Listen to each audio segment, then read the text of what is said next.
मैं आपको बताता हूं कि मैं ये बात क्यों कर रहा था। इसलिए कि मैं बहुत रेगुलरली जो इजरायली अखबारात हैं और टीवी चैनल्स हैं उनको मॉनिटर करता हूं। तो ये देखिए, ये टाइम्स ऑफ इजराइल जो है ये क्या कह रहा था।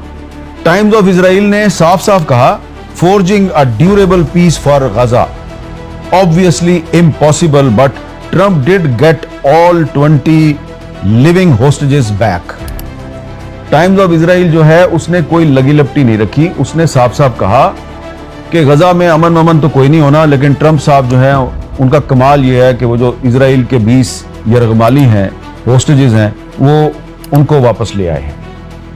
और फिर उसके बाद क्या हुआ, उसके बाद नेतन्याहू साहब जो हैं उन्होंने एक बयान दिया, बड़ा वाज़ेह बयान था जिसको कि मगरबी मीडिया ने रिपोर्ट किया। ये मेरे पास द गार्डियन लंदन से शाया होता है, द गार्डियन। ये इसकी स्टोरी है, हेडलाइन है। ये क्या कह रही है, Israel will disarm Hamas and demilitarise Gaza says Netanyahu.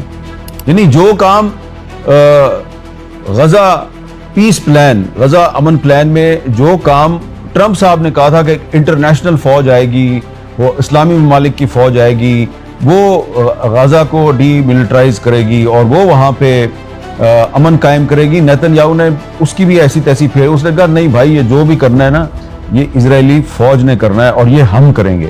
तो इसके बाद तो कोई शक की गुंजाइश नहीं रह गई थी कि जो ट्रंप का गजा पीस प्लान है उसका कोई मुस्तकबिल नहीं है, उसने कामयाब नहीं होना। लेकिन आप देखें कि पाकिस्तान समेत बहुत से जो मुस्लिम ममालिक हैं उसके जो हुक्मरान हैं वो अपने अवाम को ये समझाने की कोशिश करते रहे, उनको ये दावे करते रहे उनके सामने कि जनाब हमने ट्रंप के साथ मिलकर एक बहुत बड़ा काम कर दिया है और हमने तो गजा वाले जो हैं उनको अमन दे दिया है।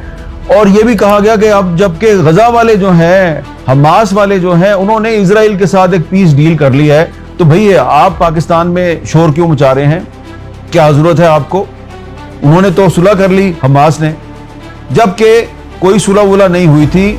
और उस सो कॉल्ड जो शर्म अल शेख में जो मायदा हुआ था उस पर अमल दरामद तो दूर की बात है, उस पर जब दस्तखत हो गए उसके बाद भी सबको पता था कि इस पे कोई अमल दरामद नहीं होना।